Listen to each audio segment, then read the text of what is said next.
Le dieron una orden, solo observa. Pero él vio la masacre de 28,000 hombres. En lugar de obedecer, un solo piloto desató el infierno. Esta es la historia del héroe de guerra que, bajo prohibición, destruyó 40 aviones enemigos en solo 8 minutos. La guerra nunca es en blanco y negro, pero hay momentos donde el código de honor y la cadena de mando chocan con una violencia que define el curso de la historia. Nos encontramos en 1944, el Teatro del Pacífico, un infierno azul y verde, donde cada isla era un cementerio garantizado, cada avance una agonía. Específicamente, nos enfocamos en el atolón de Peleliu, una pequeña roca de coral que, según la inteligencia del alto mando, iba a ser una simple operación de limpieza, un paseo militar de 4 días. Estaban catastróficamente equivocados. Pero la masacre que conocemos hoy podría haber sido infinitamente peor. Y la razón de que no lo fuera recae en la mira de un solo hombre. Un piloto naval curtido hasta el hueso, el Major Robert Cowboy Stout, a bordo de su formidable caza, el F-6H Hellcat. Un hombre a punto de convertirse en un criminal de guerra por salvar una flota entera. Las órdenes para el Mayor Stout eran inequívocas, grabadas a fuego en el Código de Conducta de la Aviación. Vuelo de reconocimiento fotográfico, estricto, sobre el aeródromo del norte de Peleliu, sin entregarse al combate, sin contacto de radio, solo fotografía.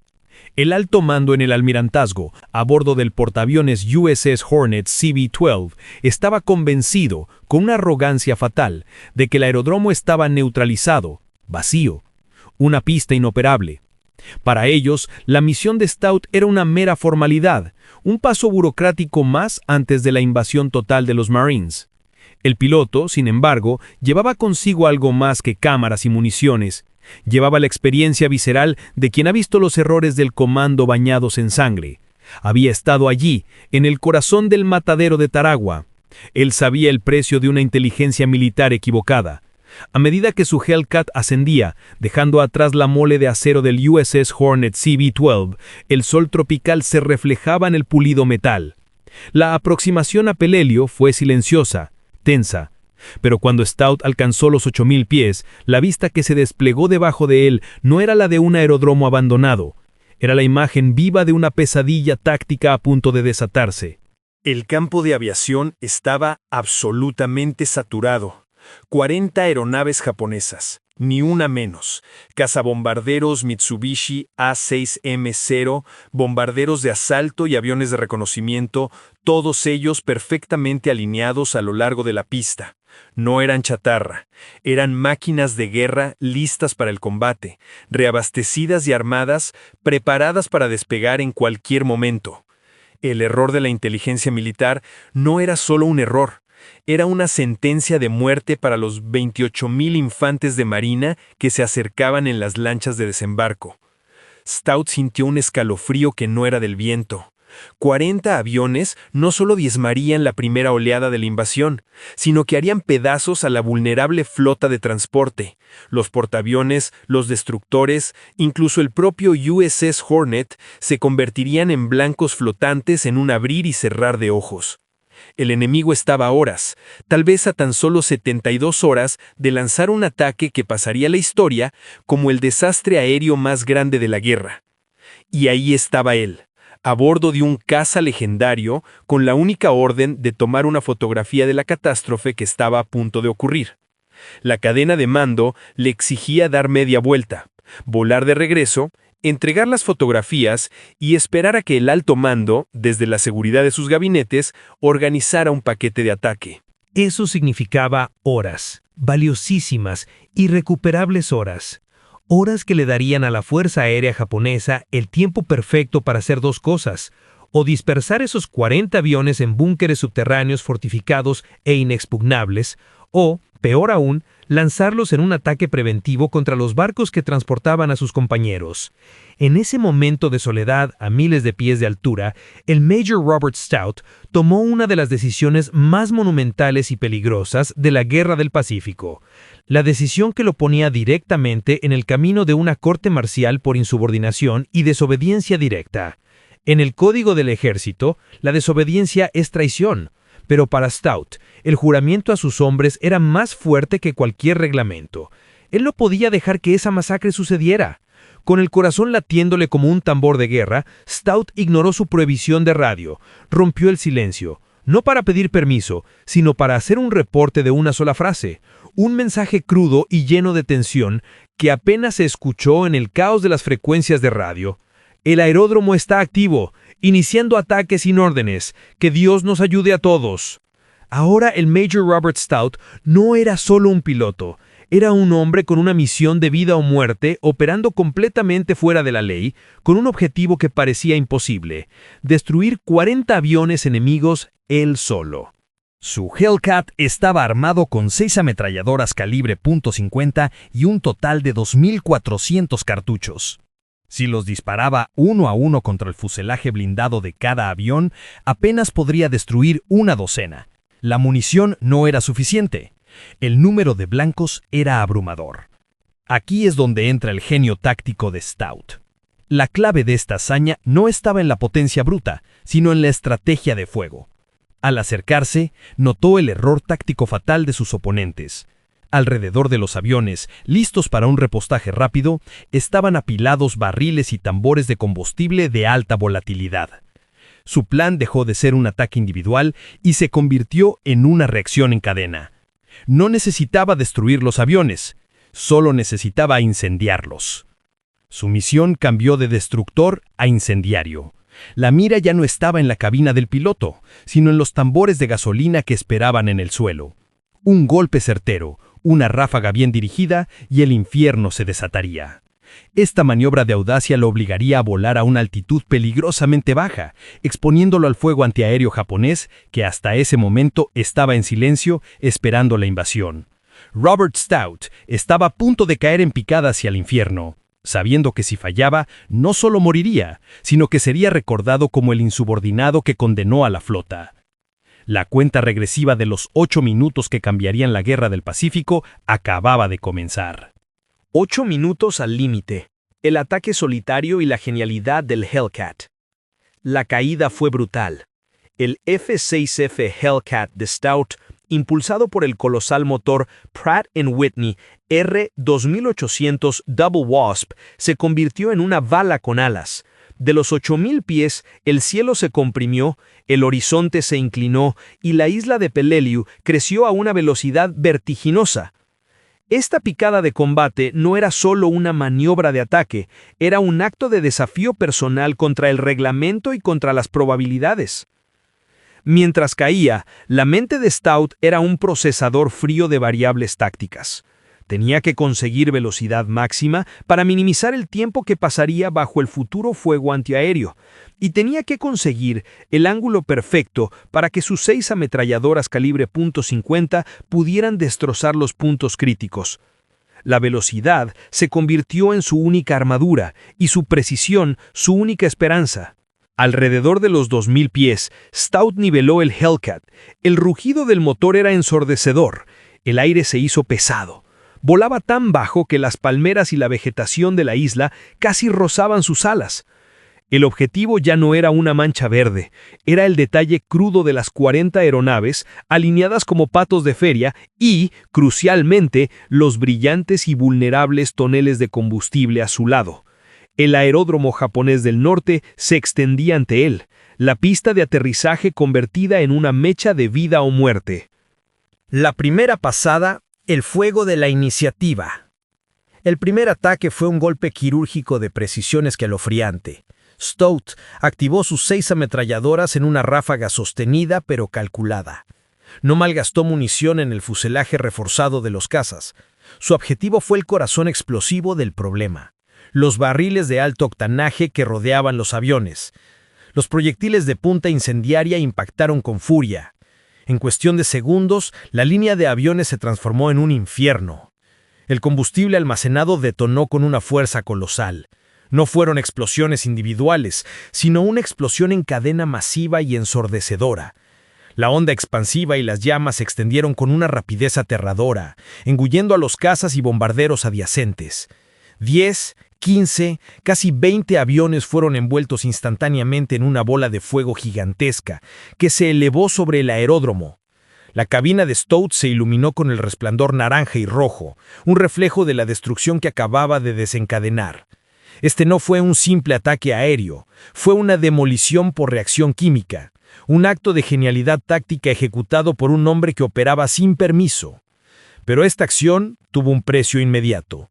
El silencio del aeródromo se rompió. El enemigo se dio cuenta del ataque. Las baterías antiaéreas japonesas, hasta ese momento camufladas y silenciadas, se despertaron con furia.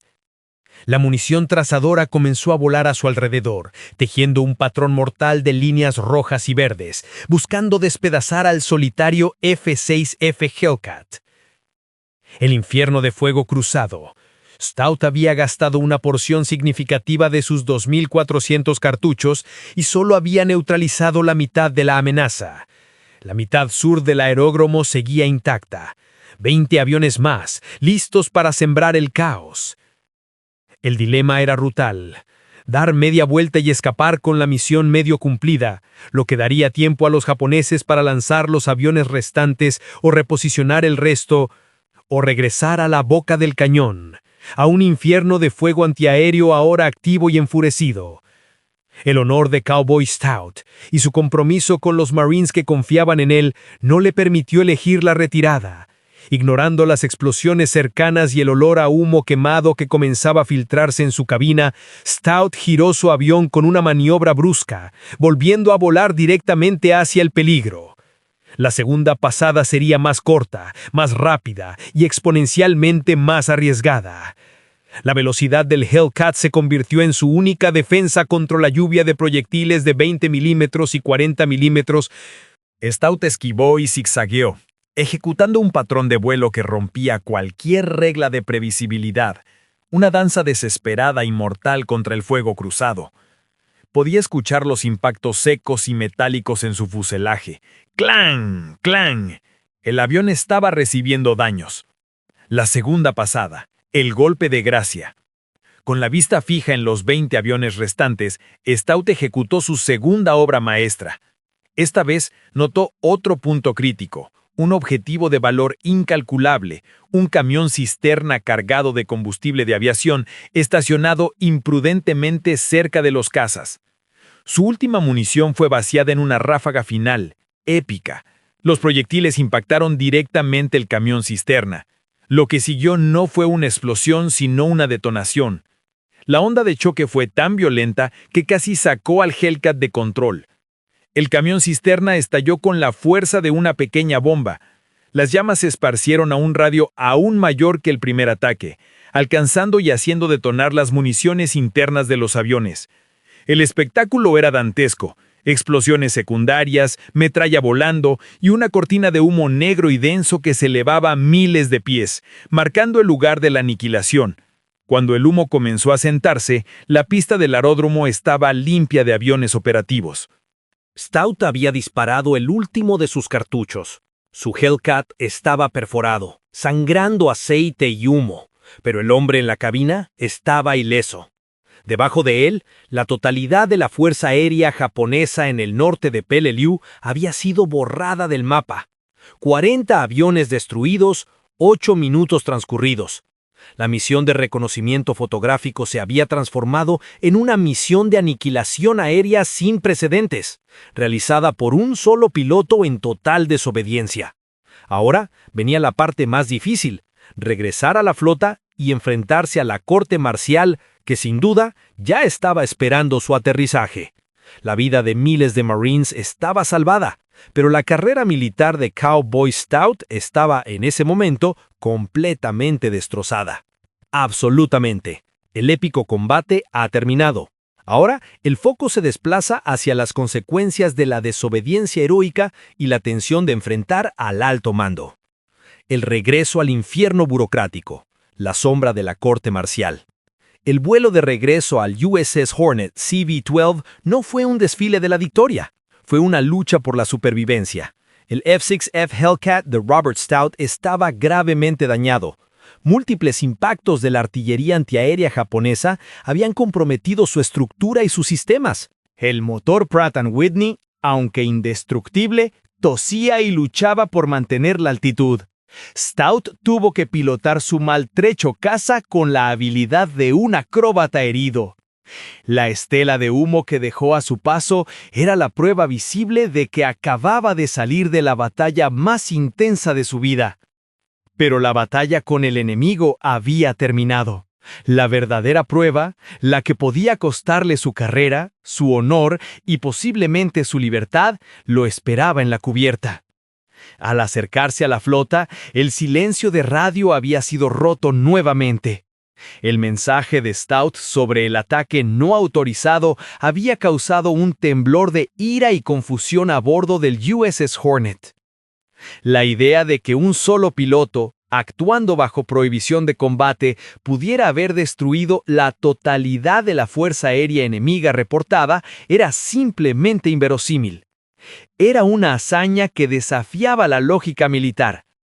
Cuando el Hellcat maltratado y perforado finalmente se enganchó a los cables de detención, deteniéndose con un chirrido violento en la cubierta del portaaviones, Stout no fue recibido por aplausos, sino por una multitud de oficiales con rostros de piedra.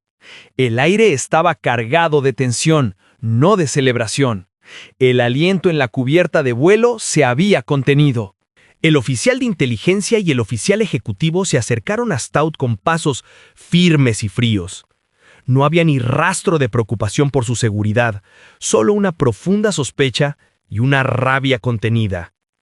El mayor Stout, descendiendo de su maltrecho pájaro de guerra, no parecía un héroe, sino un hombre a punto de ser esposado. La primera pregunta fue acusatoria, el tono seco y punzante. Mayor Stout, ¿puede explicar por qué desobedeció una orden directa de reconocimiento, rompió el silencio de radio y se entregó al combate sin autorización? Su acción ha puesto en riesgo la misión y, me temo, ha violado el código de conducta. Stout, cubierto de sudor, aceite y la adrenalina del combate, no se defendió con excusas, sino con la verdad brutal y directa. Señor, el aeródromo no estaba vacío. Había al menos 40 aviones listos para volar. Una flota de transporte con 28,000 Marines se acerca.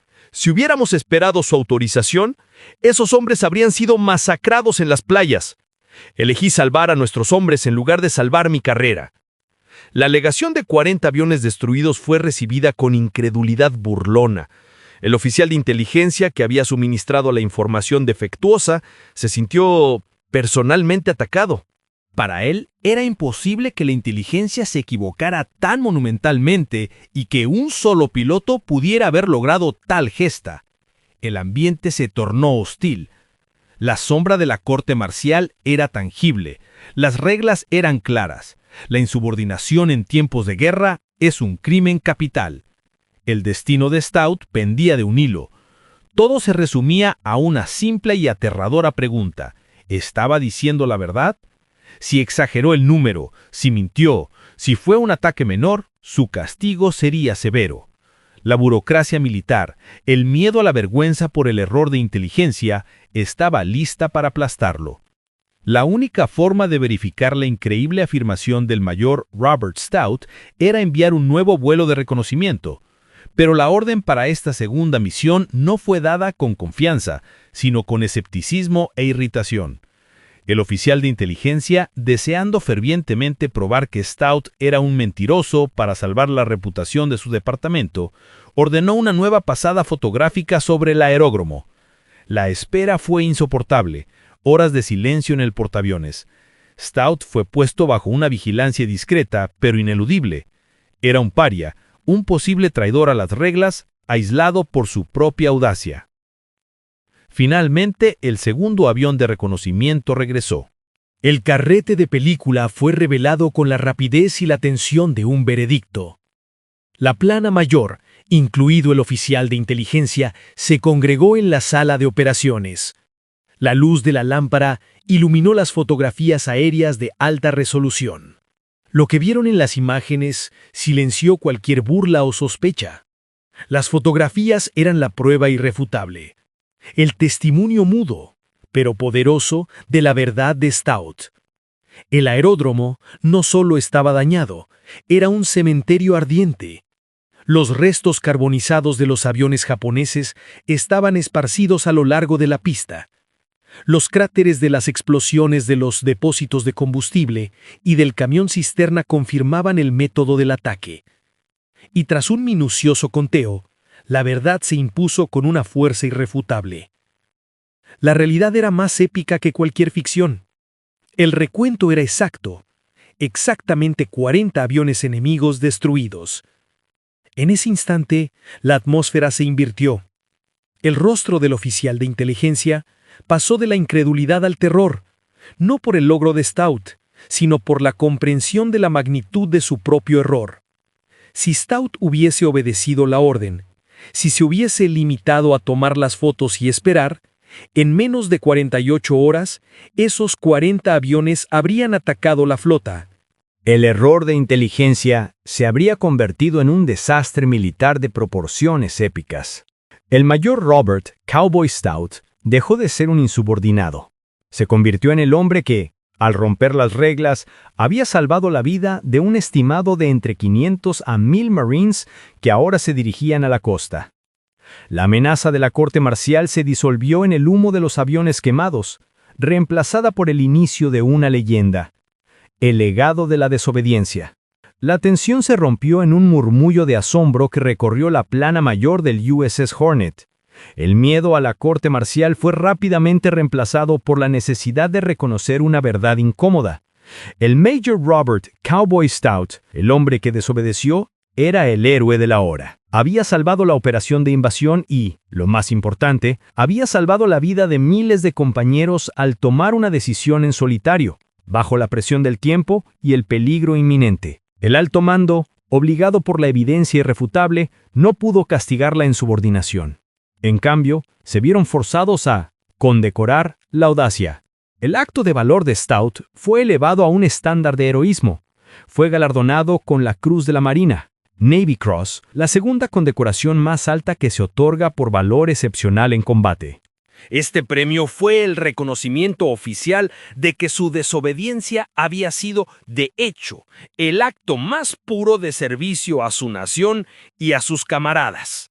La historia del piloto bajo prohibición se convirtió en un susurro y luego en una leyenda entre los aviadores navales. La invasión de Peleliu, aunque brutal y prolongada, se inició sin la amenaza devastadora de un ataque aéreo enemigo, todo gracias al juicio y la iniciativa de un solo hombre. Las vidas salvadas se contaron por cientos, tal vez por miles.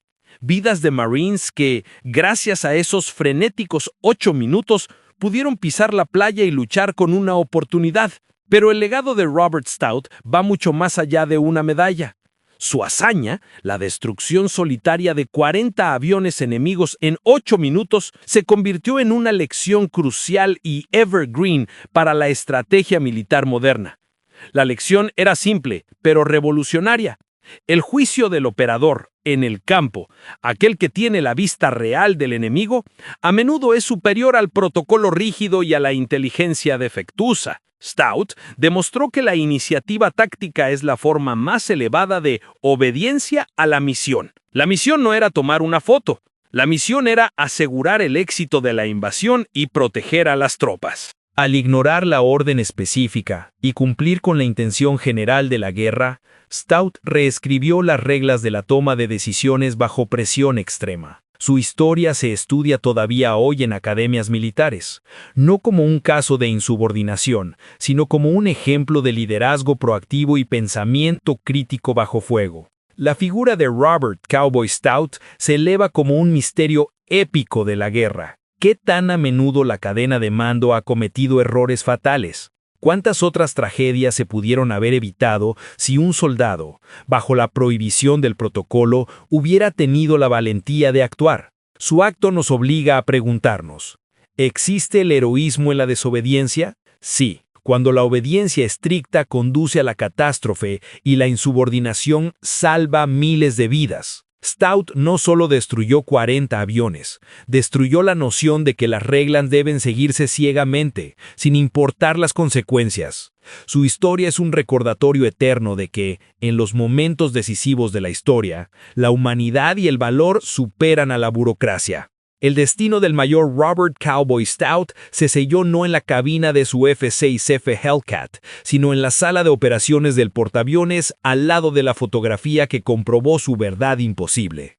Ahora, la próxima vez que escuches hablar de héroes de guerra, recuerda la figura sombría y épica de Cowboy Stout, el hombre que voló bajo prohibición, que desafió a su propia jerarquía y a la muerte misma, y que en 8 minutos de furia controlada reescribió el curso de la batalla de Peleliu. Él no buscó la gloria, buscó la verdad, y al hacerlo se convirtió en una leyenda silenciosa, el ejemplo eterno de que a veces la decisión más difícil es la más correcta. Pero queda una pregunta, una que se cierne sobre esta historia como el humo de esos 40 aviones quemados. ¿Cuántos héroes como Stout han sido silenciados por la misma burocracia que intentaron salvar? Su historia es un escalofriante espejo de que la verdadera guerra no siempre está en el frente, sino en las decisiones que tomamos cuando nadie está mirando. Si esta historia de audacia, desobediencia y genio táctico te ha dejado sin aliento, deja tu comentario. ¿Qué habrías hecho tú con la vida de 28,000 hombres en tus manos? Dale me gusta, suscríbete para más historias de héroes olvidados y comparte este video para que el legado del piloto que desafió al alto mando viva para siempre. Hasta la próxima, donde exploraremos otro misterio de la historia que fue más allá de las reglas.